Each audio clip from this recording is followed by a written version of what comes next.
Welcome, ladies and gentlemen of the old world. I hope you guys are all doing well. And today, guys, we're back with the Warriors of Chaos vs. Empire Showdown. It's going to be KHOLEK facing off against Franz. Very much a Warhammer 1 duel. I think way back in the days of the dark ages of Total War Warhammer 1. It's crazy how long ago that was. I would say KHOLEK Sun Eater probably was the most competitive and common pick for the Warriors of Chaos. And Franz probably the same for the Empire. Volkmar was good back then, but not quite as good. Soulfire Bombardment didn't do AoE damage, and it seemed like the functionality of his big altar wasn't quite as good. I think there's been so many changes to the base game which have probably made it better, but nonetheless, yeah, KHOLEK was very popular. Franz was very popular. It takes me back, man. And Chaos used to be one of my favorite factions to play. I still do enjoy them. And yeah, let's go ahead and take a look at the army here. So we do have a front line of the Chaos Warriors with great weapons mixed in with the Mirror Guard and Marauders on the outsides of the formation. Basically, the reason why I went with KHOLEK and like Dragon Ogres, I know it's a very small map. We're on the troll country here, so even if my opponent had like a cannon or an artillery piece, it's not gonna have that much time to blast my army while I approach. It's like a knockdown drag out map, right? So I figured going with like a heavy build, a build that would normally be punished very badly by like handgunners and artillery and that style of play, maybe some skirmishers hitting it as well, wouldn't be an issue here on this map. So we do indeed have the Chaos Warriors with great weapons, Mirror Guard, KHOLEK in the back. KHOLEK can go fisticuffs with Franz for sure. The issue being is that Franz pretty much always gets the jump on you. He does have a lot less HP, but generally before KHOLEK can react to a rear charge, Franz will already have gotten like 2 or 3 attacks on you with Galmaraz and Reichel and Runefang, and it's very nasty for sure. But KHOLEK, definitely a beat stick. He has really good splash damage too, so against infantry he can also crump. Against Demogryph Knights he's also very efficient, and yeah, KHOLEK's no joke, man. He certainly is very powerful. So we have 2 Dragon Ogres here, each of which is going to be teamed up with a couple Chaos Poison Warhounds, and we do also have a Chaos Sorcerer of Fire as well. Now, for my opponent's army here, it's going to be Flagellant Sigmar Sons, a very cool, unique build. He does have the 4 Free Company Militia, and looks like Demis with Lances. Now, Lance Demis aren't bad against Chaos for sure. They can fight, they do very well against Chaos Knights. They can trade pretty decently against the Dragon Ogres, good against infantry. Honestly, probably in some ways better than the Halberd variant, but again, it depends on the circumstances, what your opponent brings, but I do really like Lance Demis. Basic halberds in the back, backed up by spears and a life caster. And that is it. Let's get this party started and have some fun. So in the front line, Chaos Warriors with great weapons are going to absolutely massacre these Flagellants. That's going to be a beatdown for sure. Flagellants have terrible AP, and you can see the fight is going very, very badly. However, on this side of the battlefield, Demis with Lances are getting some freebies, hitting into my Marauders, softening them up, which is probably going to allow the Free Company as well as the Halberds to win that respective fight. Here at KHOLEK, just kind of waiting on the wings. I didn't want to go right up the center with KHOLEK because that does give my opponent the opportunity to concave fire me. And the thing is, like, I have the advantage in the infantry fight, so if I can just make him and force him to take the initiative and jump in and attack with these units, I can then countercharge, right? Because the timer is on him. Big burning head in the back as well. My Hounds did rush up and through the middle, and they roast those Free Company Militia as well as those Spearmen, and also tickle the pickle of the Sigmar Sons, which certainly felt very, very good. That burning head, very juicy. And it's pretty much, in my opinion, an auto-bring against the Empire simply because of the silver bullets and handgunners and those type of positions that are very nasty. So these doggos going to be Tokyo drifting around the flank, looking to get back here and chase off some Free Company. And here it looks like we were able to get some decent damage against Demis, taking out a couple models. And so far the Dragon Ogres are in okay shape. These ones have 12 of 12. These guys are still full health. And I'm just kind of keeping my position here. I felt like I was pretty comfortable in the middle with my Chaos Warriors winning their respective fight. This fight side felt a little bit like a lost cause. His early harass with the Demogryph Knights and obviously the Halberdiers and Franz being over there have kind of made it a little bit dicey for me. So I'm just really committing to this side of the battlefield and kind of yielding that it's not going to go well over here. A very sneaky play coming in here from the Demogryph Knights. They go right up and through the middle of my formation, maybe looking to get a flank engagement, but KHOLEK Sun Eater is all about that life. So we do bounce KHOLEK back, we get the Summoners of Rage, or excuse me, the basic Dragon Ogres. I did not bring Summoners, and we get a Burning Head as well in the Sterling's Revenge, which will hopefully break them. And Franz does a pretty good job breaking my charge. He actually runs in. Though he is going to take some damage in the process, it does prevent my Dragon Ogres from getting on top of the Demogryph Knights and really doing some heavy damage. And Franz is able to get away without taking much damage. A very slippery play there for my opponent. Now in the backfield, we have Chaos Warhounds with Poison, nipping at the heels of Free Company Militia. But Free Company, if they can countercharge the Hounds and have ample numbers, they can actually fight back against the Warhounds relatively effectively. But now things get a little bit scary for me. We have a blob fight. He does have the Sterling's Revenge. He's got Earthbloods going down, a ton of AoE force multiplying effects, right? And Franz is able to get a big jump on KHOLEK, and I do pop Star Crusher and try and respond, but he has Stand Your Ground, Reichel and Runefang, Galmaraz, all these really nice buffs, and suddenly I start to actually lose that fight pretty bad. KHOLEK is shaken. I'm trying to run over to the Mirror Guard. KHOLEK's like, hey, Slaanesh, send your boys over here. Let's see if we can peel these bad boys off. So we pull back, but at the end of the day, Franz really comes out ahead in that trade, and balance of power at this point, though, is pretty much dead even. We've done very well in the infantry fight. We've also really hammered the Demogryph Knights, who are down to a pretty low amount of health.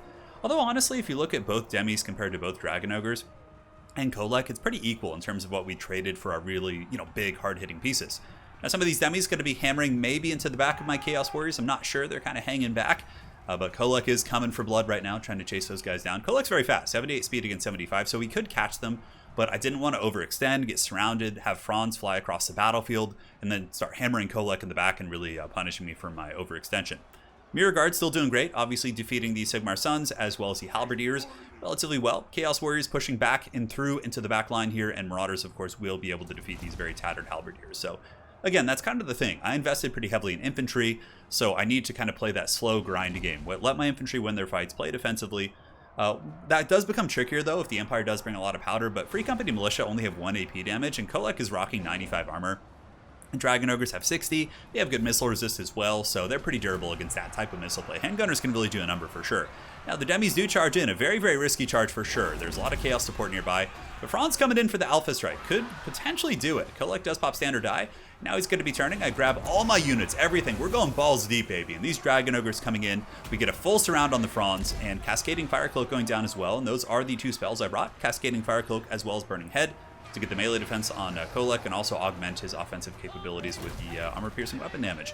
So Franz getting the business pretty bad right now. He's a little bit surrounded. The Demis, of course, couldn't hold up to the mass I had here, including the Chaos Warriors and the Mirror Guard.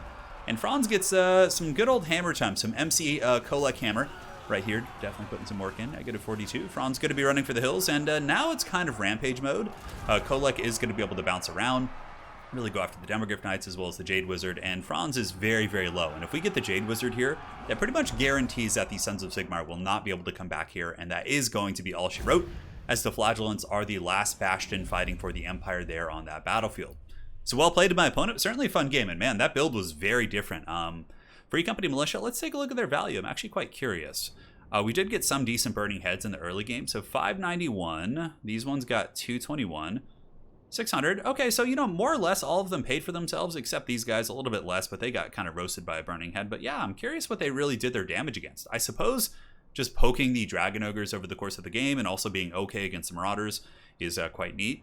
Demogryph Knights 1100 here and 600 here, so we definitely out-traded in the monster fight. You can see we got 2100 on these ogres, and these ones got 1100, so yeah, we definitely got the slightly more optimal engagements.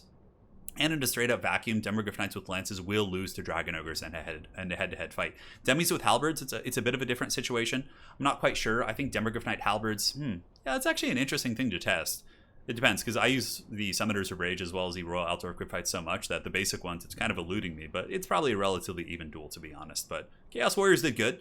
They all grinded, stayed to the late game. So most of them were very healthy with the exception of this one up top, but they all, I think they all paid for themselves. Yeah, every single one except this one on the far side, which was very close and still fighting at the end.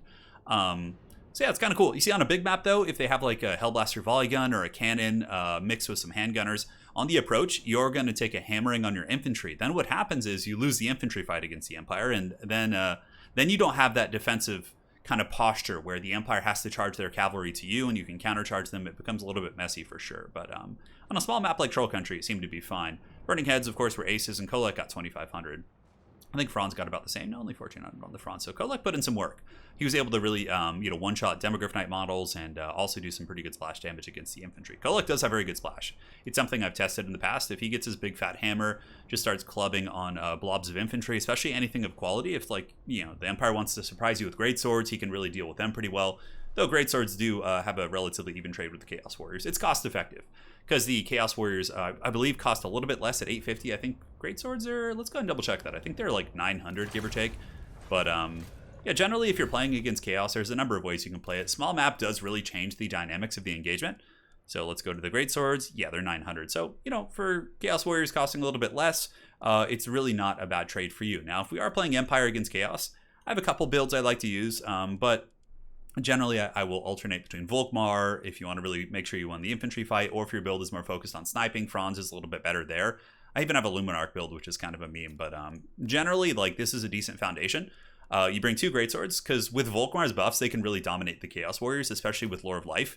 And then to kind of sweep up the Chaos Hounds and pressure pieces, you have the Empire Knights. If they go Horsemen, you have triple powder. You also have the Royal Altdorf Griffites to fight any big monsters. This one's a little bit scary, though, against a character like KHOLEK. You really have to focus him down with handgunners, and if you lose your handgunners, you more or less lose the game.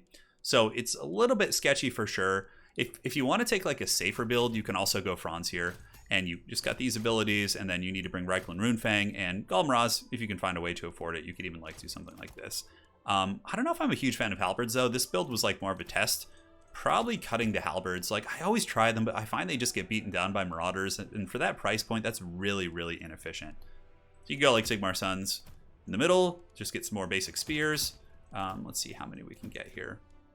And then you can just get the silver bullets. I think they're like 850 or something. Or even just get like a triple handgunner. Like something like this is a little bit more well-rounded, to be honest, and I think probably safer. Halberds I'm just not a fan of. I know some people like them, but in my Empire experiences. So here you have anti-infantry in the form of the greatswords. Franz can Reikland Runefang them. Handgunners do defeat Chaos Warriors pretty well. Marauders will get run over by Empire Knights and greatswords. So you have like, you really cover your bases here, and I feel like this is a pretty safe build. You can honestly switch in Volkmar and it's fine too. Just depends on your playstyle, your preference, and all that sort of good stuff. All right, guys, hopefully you enjoyed this one, and guys, we'll see you next time. Stay safe, take care of yourselves, and yeah, tomorrow. Cheers.